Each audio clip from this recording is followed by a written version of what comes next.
ছবি ফেস্টিভ্যাল কেন? যে বড় ছবি তো হতে পারতো বা শর্ট ফিল্ম হতে পারতো। মাইক্রোফিল্ম যদি বলতে চান তাহলে মাইক্রোফিল্ম হচ্ছে আমরা ছবি বলছি এই কারণে আমাদের যে সোসাইটিটা এটা পরিচালনা করে বা প্রযোজনা করে তার নাম হচ্ছে অনুছবি ওয়েলফেয়ার অ্যাসোসিয়েশন।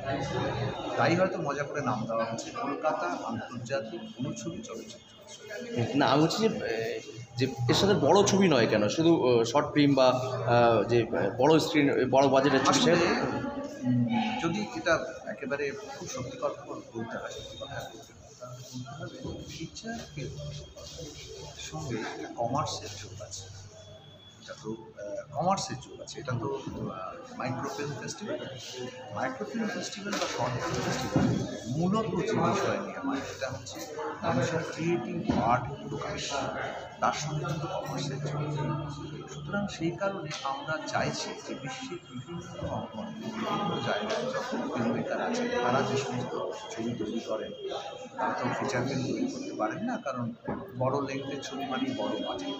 যারা ছোটো বাজেটে স্বল্প দৈর্ঘ্যের চলচ্চিত্র তৈরি করেন, ছবি হোক বা শর্ট ফিল্ম হোক বা মাইক্রোফিল্ম হোক, mobile film, animation, documentaries, music video, তাদের তো একটা এরকম বৃহৎ স্ক্রিন লাগে যেখানে তারা শান্তি পাবে, মানুষের স্যাটিসফ্যাকশন পাবে, দর্শকরা দেখবে। আমরা সেই অঙ্গটা করতে চাই। ফিচার ফিল্মের জন্য তো অনেক কিছু আছে, পাশাপাশি এটা বোধ রাইটার এবং ডিরেক্টরদের মধ্যে একটা সংমিশ্রণও ঘটাচ্ছে না। এটা এটা এটা একটা ইউনিক কনসেপ্ট। এটা জানি না অন্যান্য ফিল্ম ফেস্টিভ্যাল এটা কতটা করে। সেটা হচ্ছে যে আমাদের একটা এই ধরনের থিঙ্কিং ব্যাংক তৈরি করার চেষ্টা চলছে, যে একটা ফিল্ম যারা তৈরি করেন তারা তাদের ভাবনা থেকে তৈরি করেন, সেই ভাবনাটাই যদি একটা সংযোগ ঘটানো যায়, তো যারা এই লেখেন তাদের থেকে আমরা আইডিয়াসগুলো নিচ্ছি এবং সেটা ফিল্ম কন্টেন্ট হিসেবে প্রকাশিত হচ্ছে। আগামীকাল প্রকাশিত হবে বায়োস্কোপ মধ্যে। এবছরের নাম হয়েছে বায়োস্কোপ 2025। 3টে ভাষায় সারা ভারতবর্ষ জুড়ে এই কম্পিটিশানটা হয়, ইংরেজি, হিন্দি এবং বাংলা ভাষায় স্ক্রিপ্ট রাইটিং কম্পিটিশান। 170টি কন্টেন্ট আছে। এই ফিল্ম কন্টেন্টগুলি সমেত এই বইটি কিন্তু এই সমস্ত সিনে রাইটার এবং যারা অ্যাওয়ার্ড ডিরেক্টর তাদেরকে দেওয়া হবে, যাতে তারা সেখান থেকে তাদের পছন্দসই ভাবনা নিয়ে ছবি তৈরি করতে পারে। আপনারা আরও শুনে খুশি হবেন যে অনুছবি ওয়েলফেয়ার অ্যাসোসিয়েশন এই সমস্ত শর্ট ফিল্ম মেকার বা এই সমস্ত তাদেরকে ফান্ডিং করে। এবছর 10টি ছবি এরকম তৈরি হচ্ছে যাদের প্রিমিয়ারগুলো এখন এসছে, যারা এই যেখানে ফান্ডিং করছেন রিটার্নের কি কোনো যে রিটার্ন করতে আমরা ফান্ডিং করি মানে আমরা অনুদান। আচ্ছা, রিটার্ন আমরা কোনো রিটার্ন চাই না বা আমাদের কোনো ক্রেডিটও প্রয়োজন। আচ্ছা, অনুছবি ফিল্মসের ব্যানারে এই ছবি আমরা এটা বলতে পারেন এক ধরনের সোশ্যাল ওয়েলফেয়ার, যে কারণে এটা একটা ওয়েলফেয়ার অর্গানাইজেশন থেকে একটা এনজিও আস্তে আস্তে রূপান্তরিত হচ্ছে। যারা সিনেমা প্রেমী তারা বড় না হলেও অবশ্যই অনুছবি ওয়েলফেয়ার অ্যাসোসিয়েশন বেসিক্যালি তৈরি হয়েছে শর্ট ফিল্মের প্রচার এবং প্রসার, এবং শুধু তাই নয়, যারা ফিল্ম মেকার এবং যারা ফিল্ম নিয়ে ভাবেন, যারা লেখে তাদের পাশে এখানে তাদের যারা প্রথম পুরস্কার পান তারা, এবং যারা ভালো ছবি তৈরি করেন বেস্ট ফিল্ম তারা কিন্তু আর্থিক পুরস্কার পান। Thank you. যে বুমেরাং আপনার ছবিটা যে প্রিমিয়ার হলো আর কি, আপনার ছবি মানে সম্পর্কের গল্প, মানে প্রত্যেক লেখা হোক বা সম্পর্কের গল্প বলে, এটাও তো একটা সম্পর্কেরই গল্প বলছে। এটার স্টোরি লাইনটা ছোট্ট করে বলেন। স্টোরি লাইনটা হচ্ছে যে যখনই আমি তো অ্যাকচুয়ালি থাকি ওয়াশিংটনে, আমেরিকাতে থাকি, তো আমি দেখি যখনই আমি আমেরিকা থেকে ইন্ডিয়াতে আসি মানুষের না একটা ভীষণ অ্যাটাক করার টেন্ডেন্সি থাকে। আমি জানি না এটা কেন। তো প্রথম কথাই হচ্ছে যে তুই ওখানে কেন ছেলেকে নিয়ে আছিস, তো ছেলে তো আলটিমেটলি মানুষ হবে না, ওখানে তো কোনো কালচার নেই, মানে এরকম একটা ভ্রান্ত ধারণা। আমি দেখলাম যে এইটাকে আমি যদি স্টোরিতে লিখি না, যেহেতু আমি ইংলিশে লিখি অনেকে এটা বুঝতে পারে না, ওনাদের কাছে পৌঁছচ্ছে, আমি তো একটা বাংলা লিখি। এবং আমি মনে করলাম যে শর্ট ফিল্ম করাটা না, যেটা এনারা করছেন মাইক্রোফিল্ম করাটা না খুব শক্ত ব্যাপার। মানে মাইক্রোফিল্মে তো গাঁজাখুরি গল্পের কোনো জায়গা নেই, মানে আমি গান গল্প এটা সেটা দিয়ে আমি সিনগুলো ভরাতে পারছি না, আমাকে টোটালি ফোকাসড হয়েতে কনসেন্ট্রেট করতে হচ্ছে শুধু মূল গল্পটার উপরে। এইটাতে আমি দেখেছি দুই বান্ধবীর গল্প। একটি বান্ধবী সে থাকে কলকাতাতে, সে ভীষণই কনজারভেটিভ ফ্যামিলি এবং সে মনে করে যে আমাদের কালচার হেরিটেজ সব কিছু খুব স্ট্রং, আমরা ভীষণ রক্ষণশীল। আর যারা বিদেশে থাকে তাদের কোনো কালচার নেই, তারা ছাড়া করে। তো সেইটাতেই আমি দুই বান্ধবীর গল্পের মাধ্যমে দেখিয়েছি যে অ্যাকচুয়ালি ধারণা পুরো ভুল। যেই বান্ধবীটি মনে করছিল যে সে একটা রক্ষণশীল পরিবারের বউ আনবে, এনে তার সংসারটা আরও সুন্দর হবে, আলটিমেটলি দেখা গেল যে সে এতটাই বেশি বাড়াবাড়ি করছে যে ভদ্রমহিলার পুরো লাইফটাই মানে হেল্প হয়ে গেছে। অথচ যেই বান্ধবীটি সে সিয়াটেলে থাকে, ওয়াশিংটনে থাকে, সে তার ছেলে আর বউয়ের সাথে নিজের বন্ধুর মতন মিশেছে, ফলে তার জীবনটা সম্পূর্ণ খুব সুন্দর হয়ে গেছে। এটা ডিপেন্ড করছে আমাদের উপর, আমরা আমাদের বাচ্চাদেরকে, আমরা আমাদের সন্তানদেরকে কী সংস্কার দেব, তাদের আমরা কীভাবে গ্রুমিং করবো, তাদের মধ্যে কী ভ্যালু সিস্টেম আমরা ঢোকাবো, সেটা সম্পূর্ণ আমাদের উপরে। সেটা কিন্তু বিদেশ বা দেশের কোনো ব্যাপারই নেই। এবং এইটা বলা সম্পূর্ণ ভুল যে ওয়েস্টার্ন কান্ট্রিজে কোনো কালচার নেই। ওরা কিন্তু আমাদের মতনই ফ্যামিলি ওরিয়েন্টেড পিপল, ওদের মধ্যেও কিন্তু ওরা অনেক বেশি, আমি বলবো অনেক বেশি অনেস্ট। ওদের মধ্যে কি জানেন তো, ওদের মধ্যে কোনো হিপোক্রেসি নেই। ওদের মধ্যে যদি একটা রিলেশনশিপ শেষ হয়ে যায় তাহলে তারা বলতে দ্বিধা করে না, relationship has ended, let us call it quits, let us start all. এখানকার মতন যেখানে রিলেশনশিপ নেই, আমাকে অনেকেই প্রশ্ন করে যে এইখানে ডিভোর্সটা কম কেন ওই দেশে। এখানে ডিভোর্স কম এই কারণেই হয় যে স্বামী স্ত্রীর মধ্যে 1 বছরের পর আর কোনো স্বামী স্ত্রীর সম্পর্ক থাকে না, ভাই বোনের মতো তারা থাকতে শুরু করে। তো ভাই বোনের মধ্যে আর কি ডিভোর্স হয়, কেন স্বামীর সাথে সম্পর্ক হচ্ছে বাচ্চা স্কুলে ফিস দেওয়া, বাজার করা ইত্যাদি ইত্যাদি। যে ফিজিক্যাল যে অ্যাট্রাকশন বা ফিজিক্যাল যে ইন্টিমেসি, সেইটা এখানে টোটালি ল্যাক করে যাচ্ছে। ফলে সেই এক্সাইটমেন্টও নেই, সেই ডিমান্ডও নেই, ফলে ছাড়াছাড়ির কোনো প্রশ্ন নেই। এটার মধ্যে কিন্তু এটা নয়, আমার মনে হয় যে স্বামী স্ত্রীর মধ্যে তো একটা ইন্টিমেসি দরকার। It is a part of conjugal life, এটা তো নাথিং রং ইন দ্যাট, তাই না? কিন্তু তার সাথেও যদি এটা ভাবা হয় যে এখানে যেহেতু আমরা অনেক বেশি কনজারভেটিভ, আমরা নিজেদের বলি, মানে স্বামী স্ত্রীর মধ্যে একটা স্বামী তার স্ত্রীকে পাবলিকলি ভাগ করতে পারে না, এটাকে অন্যায় বলে মনে করা হয়। তো বাচ্চারাও সেইভাবেই শিখছে। কিন্তু আপনারা যদি এইটা এনকারেজ করেন যে যেটা লাইফে, এটা হচ্ছে একটা ন্যাচারাল ফিনোমিনন, হাজব্যান্ড ওয়াইফ একজন একজনের পাশে বসবে, কথা বলবে, তারা ইন্টিমেট হবে, এটাই হচ্ছে পার্ট অফ লাইফ। তো আমরা যদি এটাকে অ্যাজ এ নর্মাল প্রসেস হিসেবে ট্রিট করতে পারি, তাহলেই কিন্তু ডিভোর্সও হয় না, আর এই এত মারামারি এইগুলো। পাশাপাশি আজকে যে ছবিটা আপনার কাছে প্রদর্শন হলো আর কি, এদের যে আপনি দেখলেন বা সেটা কেমন লাগলো আর কি এই ফেস্টিভ্যাল? হ্যাঁ, আমি তো মানে শর্ট ফিল্ম দেখতে ভীষণ ভালোবাসি, কারণ আমার অত বড় ফিল্ম, কমার্শিয়াল ফিল্ম দেখার মতন পেশেন্স আমার নেই। তো আমি শর্ট ফিল্মগুলো এই কারণেই দেখি, আমি সেখান থেকে অনেক কিছু শিখি, স্পেশালি দ্য টেকনিক্যাল অ্যাসপেক্ট শিখি। আমি দেখি অন্যরা কীভাবে কন্টেন্ট তৈরি করেছে, কীভাবে ক্যারেক্টার্সগুলোকে মার্জ করেছে, কীভাবে লাইট সাউন্ড সব কিছু দেখি, শিখি। সেই কারণেই মাইক্রোফিল্ম দেখতে আমার খুব ভালো লাগে। আমি মনে করি মাইক্রোফিল্ম বানানোটা খুব শক্ত ব্যাপার, কারণ এখানে টোটাল কনসেন্ট্রেশন, টোটাল ফোকাস দিয়ে জিনিসটা। আপনি মূলত রাইটার এবং আপনার প্রত্যেকটা লেখা, যেটা প্রথমে বললাম রিলেশনের গল্প বলে, নতুন বছরে কি নতুন বই কিছু আসছে? হ্যাঁ, নতুন একটা বই লেখা স্টার্ট করেছি, সেটা খুব আশা করছি মার্চ এপ্রিল মধ্যে হয়তো রিলিজ করে যাবে। সেটাও প্রেমেরই গল্প। আমার সব গল্পের মধ্যে প্রেম তো থাকে। আমি মনে করি যে love is the motive force of life, প্রেম ছাড়া জীবন অর্থহীন। আমার সব গল্পে প্রেম থাকে, এটাতেও প্রেম। আর যারা অভিনয় করেছে বা যে আপনি শুটিং বা সেটা এরা অ্যাকচুয়ালি এখানকার লোকাল কেউ নয়, এদেরকে আমরা দূর থেকে, এরা একটু নর্থ বেঙ্গলের এখান থেকে কন্ট্যাক্ট করে, আমার এক বান্ধবীর সাথে কন্ট্যাক্ট করেছিল। তো সেখান থেকে এরাও দুজনেই হচ্ছে অ্যামেচারিস্ট, প্রফেশনাল কেউ নয়। তোদের স্টোরি লাইনটা শুনে ভীষণ ভালো লাগে, ওরা কাজটা করবে এবং কাজটা করে সবারই খুব ভালো লাগছে। এটা দেখা যাবে কোথায়? দত্তা শর্মা ইউটিউব, পদ্মিনী দত্ত শর্মা ইউটিউব খুলে এগুলি পাওয়া দেখা যাবে। এছাড়া ফেসবুকে পেজে দেখা যাবে? হ্যাঁ, ফেসবুকে পেজে। গুণী একজন মানুষ, মিসেস শিল্পী ভৌমিক। আজকে KIMFF এইটা আজকে এই জায়গায় যে গেছে, এটা হচ্ছে 3 বন্ধুর একটা জার্নি। 3 জন বন্ধু মিলে একটা স্বপ্ন দেখেছিল, সেই স্বপ্নটা আজকে ওরা সার্থকতায় বাস্তবায়িত করতে পেরেছেন। কিন্তু পেছন থেকে যেটা আমরা বলি না, behind every successful man there is a woman, এই হচ্ছেন সেই রমণী মিসেস শিল্পী ভৌমিক, যাকে ছাড়া কিন্তু PIMFF আজকে যেই জায়গায় আছে সেই জায়গায় হয়তো আসতে পারতো না। আমার সাথে শ্রী বিভাস গুহ আছেন, উনি কিন্তু একই মত পোষণ করেন। আপনারা ওনার সাথে এই দুজনের সাথে এবার কথা বলুন। হ্যাঁ, যেটা প্রতিনিধি যেটা বললেন যে এরকম একটা অনুষ্ঠান এবং 6 বছর ধরে হচ্ছে এবং 25টা দেশ থেকে 95টা ছবি, সব মিলে কেমন লাগছে? এবং এরকম একটা ছবি বোধহয় কলকাতায় খুব একটা বেশি হয় না বোধহয়। হ্যাঁ হয়, সেটা নিয়ে যদি বলেন আর কি। না, আসলে আমার যেটা মনে হয়েছে এই মানে সঙ্গীত থেকে অনুছবির সঙ্গে থেকে এই যে মানে সবার তো মানে বড় স্ক্রিনিং করা এটা তো সম্ভব হয় না, সেটা একটা টাকা পয়সার একটা বিশাল ব্যাপার থাকে। কেউ যদি একটা ছোটোভাবে তার নিজস্ব ফোন দিয়ে, মোবাইল ফোন দিয়ে একটা ছোট্ট সিনেমা করে বানায়, সেটা ডকুমেন্টারি হোক আর যাই হোক, সেরকম একটা কিছু বানালে সেটাকে স্ক্রিনিং করার মতো কোনো সংস্থা পাওয়া যায় না।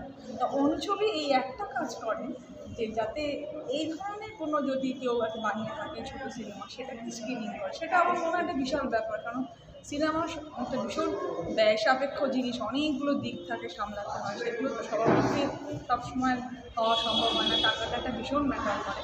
কিন্তু অনুছবি অন্তত এই প্ল্যাটফর্মটা দেয় যাতে একটা বড় স্ক্রিনে এটাকে দেখানো, এটা আমার মনে হয় একটা অনুছবির বিশাল ব্যাপার, সেটা মানে খুব ভালো লাগে এটা। ঠিক সেরকম আমাদের এখানে যেটা সিনে রাইটিংয়ের ব্যাপারটা আছে সেটাও তাই, মানে সবার তো আর গল্প লিখে বই ছাপানো সম্ভব হয় না। এই অনুছবি সেটাও দেয় যাতে তোমার গল্পটা আমরা ছেপে দেবো সেই একটা বইয়ের মাধ্যমে। এটা আমার মনে হয় যে খুব ছোটো ছোটো যারা লেখক লেখিকা আছেন তাদের কাছে এটা একটা বিশাল পাওয়া। এটুকু আগামী দিনে সবাই সাথে থাকবো, এটাই আমার ইচ্ছে, ভালো লাগা। হচ্ছে অনুছবি ওয়েলফেয়ার অ্যাসোসিয়েশনের আমি সেক্রেটারি, উনি হচ্ছেন প্রেসিডেন্ট। আমরা আবার 6 কলকাতা ইন্টারন্যাশনাল মাইক্রো ফিল্ম ফেস্টিভ্যালের দুজনেই ফেস্টিভ্যাল ডিরেক্টর। তো আমাদের এই অনুষ্ঠান তো 6 বছর আজকে এই বছরে। তো সার্থকতার জায়গা সেই জায়গায় যে মৌলালী যুব কেন্দ্রের মতন জায়গায় আমরা 3 দিন ধরে স্ক্রিনিং করছি, এবং মৌলালী যুব কেন্দ্রে একদম পুরো ফিল্ম শো, এত বড় শো, অনুছবির যে ব্যাপার, লোকে ছোটো সিনেমা বাড়িয়ে এরকম বড় পিকচারে দেখতে পাচ্ছে, এই একটা ব্যাপার। আমাদের আরেকটা যেটা মাধ্যম রয়েছে যেটা খুব বড় ব্যাপার, সেটা হচ্ছে যারা ছোটো গল্প লেখে, যে গল্পগুলোকে নিয়ে সিনেমা তৈরি করার একটা যে চিন্তাভাবনা থাকে, তাদের মধ্যে যে আশা থাকে, সেই আশাটাকে আমরা পূর্ণ করি। আমাদের এখানে একটা বই বেরোয় প্রতি বছর, এবছর যেমন বইয়ের নাম হচ্ছে বায়োস্কোপ 2025। সেই বইকে যারা গল্প লিখেছে, ওখানে 168 জনের গল্প বেরিয়েছে। তাদের গল্প নিয়ে ডাইরেক্টররা চুজ করে যে সিনেমা যদি বানান, তাতে আমরা অনুদান প্রদান করি, সামান্য অনুদানই প্রদান করি।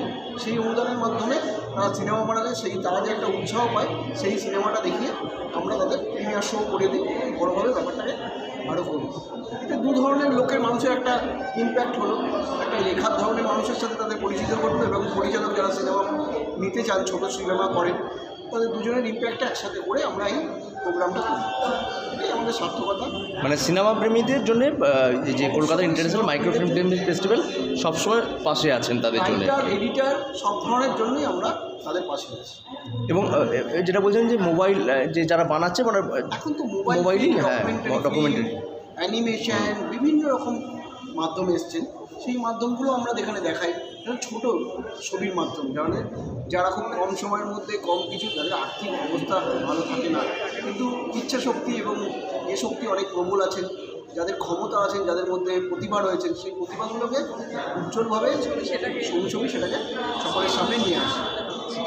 এরপরে কি ভেন্যু কি বাড়ানোর ইচ্ছা আছে? অবশ্যই আমরা এবছরের ভেন্যু অনেক বেড়েছে এবং আগামী দিনে আরও বাড়বে। না, আমি বলছি যে মৌলালী যুব কেন্দ্র ছাড়াও আরও অন্যান্য জায়গায় করার প্ল্যানিং আছে। আছি। আচ্ছা, বিভিন্নভাবে আমরা সেগুলোকে আগামী দিনে আরও উত্তরোত্তর বাড়ানোর চেষ্টা করব। আপনার নামটা একটু বলবেন? বিভাস গুহ। এটার কলকাতা ইন্টারন্যাশনাল মাইক্রো ফিল্ম ফেস্টিভ্যালের অ্যাসিস্ট্যান্ট সেক্রেটারি, এবং বিগত 6 বছর ধরে এটা আমাদের 6th Kolkata international micro film festival. তো এই 6 বছর ধরে আমাদের দুদিন ব্যাপী প্রেক্ষাগৃহে বিভিন্ন দেশ থেকে যে পার্টিসিপেশন করে, এবছর এসেছে 25টি দেশ, এবং 95টি ফিল্ম এবং তার সঙ্গে আমরা সামন্তলালভাবে রাখি সিনিয়র আইডলের একটা কম্পিটিশন, যেটা চলচ্চিত্র উপযোগী গল্প। সেই গল্পেও বায়োস্কোপ আকারে প্রতিটা বছরই এবছর 2025 বেরোবে, বই আকারে বেরোয়, যেটা ডিরেক্টরদের হাতে সরাসরি তুলে দেওয়া হয়, যেটা ডিরেক্টররা ফিল্ম কন্টেন্ট তাদের পায়, মানে পুরোটাই ফিল্মের সঙ্গে যুক্ত।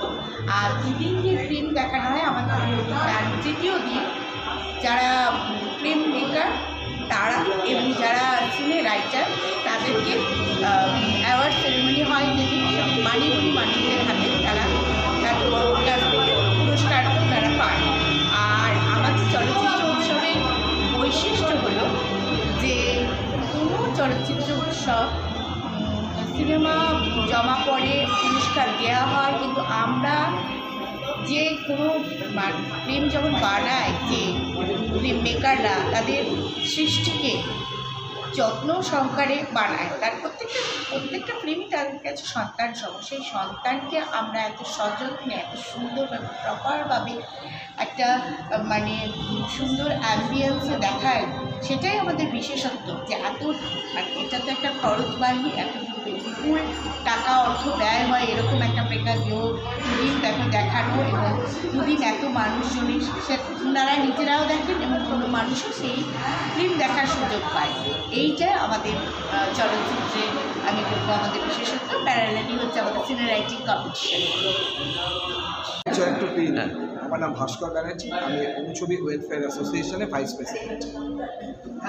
বলুন এবার যেটা বলছিলেন যে কোন মানে বিষয়ের উপরে বা না সোসাইটির উপরে সব মিশ্রণ, এটা অ্যাকচুয়ালি মিশ্রণ। মানুষের চিন্তাভাবনাটাই এখানে প্রতিফলিত হয়েছে। প্রত্যেকটা মানুষের ইন্ডিভিজুয়াল চিন্তাভাবনাগুলোকেই আমরা হায়েস্ট প্রায়োরিটি দিয়েছি। সেখানে কেউ প্রেমের বলেছে, কেউ থ্রিলার বলেছে, কিন্তু প্রত্যেকটা লেখার মধ্যে প্রত্যেকটা ছবির মধ্যে মেসেজ রয়েছে। অবশ্যই এগুলোর আলাদা করে গুরুত্ব রয়েছে এবং সেই প্রত্যেকটা মেসেজের সমান গুরুত্ব পাচ্ছে সেগুলোই আমরা গুরুত্ব দিচ্ছি। যেগুলো ছবি হয় প্রতিফলন মানুষের জীবনে, সে স্থান কাল পাত্র বিচার করে না। প্রত্যেকটা ছবি, ইন্টারন্যাশনাল ছবি, রিজিওনাল ছবি, ন্যাশনাল ছবি, এরা প্রত্যেকেই তো মানুষের ভাবনা থেকে তৈরি। তো প্রত্যেকটা মানুষের ভাবনারই সমান গুরুত্ব রয়েছে, প্রত্যেকটা ভাবনারই একটা প্রতিফলন হচ্ছে এবং এই প্রতিফলনগুলো আসছে। কেউ নিজে লিখছে, তারপরে ছবি হচ্ছে, বা এই আমাদের অনুছবির যে ওয়েলফেয়ার অ্যাসোসিয়েশনের দ্বারা বায়োস্কোপ বলে একটি ছবি, বই প্রত্যেক ছবি নয়, বই প্রত্যেক বছর বেরোয়। এর মধ্যে সংকলন থাকে ফিল্ম উপযোগী গল্প। এই ফিল্ম উপযোগী গল্পের থেকে যে ছবিগুলো হয়ে থাকে সেই ছবিগুলো কিন্তু অনুছবি ফিল্মস প্রযোজনা করে। এবছর আমরা 10টা ছবি প্রযোজনা করেছি। তারই এতক্ষণ ধরে প্রিমিয়ার চলছে, গতকাল চলছে 5টি ছবির প্রিমিয়ার, আজকে চলছে আগামী নেক্সট 5টা ছবির প্রিমিয়ার। সঙ্গে আমাদের বদ্রী নদীর একটা ছবিও দেখানো হচ্ছে আজকে। দাদা কলকাতার পাশাপাশি এখন তো জেলায় বা নর্থ বেঙ্গলে বলুন, যখন মোবাইলের দৌলতে তারাও ভালো ছবি বানাচ্ছে বা হচ্ছে, সেইগুলো কি আপনারা কি খেয়াল মানে যোগাযোগ বা যে করলে বা সেরকম কিছু? এই যে রিজিওনাল ছবিগুলো, সেগুলো উত্তরবঙ্গ থেকে প্রচুর ছবি এসছে।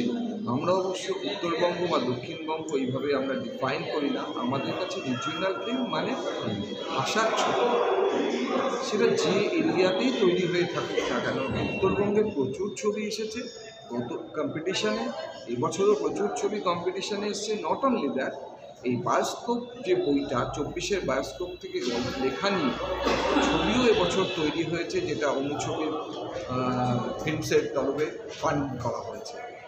তো উত্তরবঙ্গ দক্ষিণবঙ্গ বলে আলাদা কিছু নেই, সমস্ত বঙ্গের ছবি এখানে আছে সমস্ত মানুষের চিন্তাভাবনার প্রতিফলন আছে। আমরা প্রত্যেকটা মানুষকে সম্মান করি, প্রত্যেকটা মানুষের ভাবনাকে সম্মান করি এবং তারই প্রতিফলন আমাদের এই ফেস্টিভ্যালে আছে। এটা একটা ফেস্টিভ্যাল, এটা ফেস্টিভ্যাল অনেক সিনেমার ফেস্টিভ্যাল। আমরা সারা বছর ধরে ছবিগুলোকে কালেক্ট করি ফিল্ম ফ্রিওয়ের মাধ্যমে। এবার সেটা যে রিজিয়নেরই হোক, সেই রিজিয়নের ছবিটাই আমরা নিই যদি তার মানটা উন্নত হয়। কোনো রিজিয়ন বিশেষে কিছু নয়, ছবির মানটা, ছবির বক্তব্যটাই আসল, যেটা মানুষকে টাচ করে যাবে, যেটা সমাজকে ভালো বার্তা দেবে, সেটাই আমাদের উদ্দেশ্য। এবং সঙ্গে আমাদের উদ্দেশ্য হচ্ছে অনুছবির প্রচার এবং প্রসার। হয়তো অনুছবি করার মতো মানসিকতা চিন্তাভাবনা অনেকের আছে, কিন্তু সেই মানসিকতা চিন্তাভাবনাকে বাস্তবায়িত করার মতো ক্যাপাসিটি অনেকেরই থাকে না। সেটার জন্যই আমরা অনুছবি ওয়েলফেয়ার অ্যাসোসিয়েশন ফান্ড থেকে ছবি প্রযোজনা করতে সাহায্য করি। সেখানে কোনো রিজিয়নের ডিফারেন্স নেই, সবার জন্য এক। Thank you.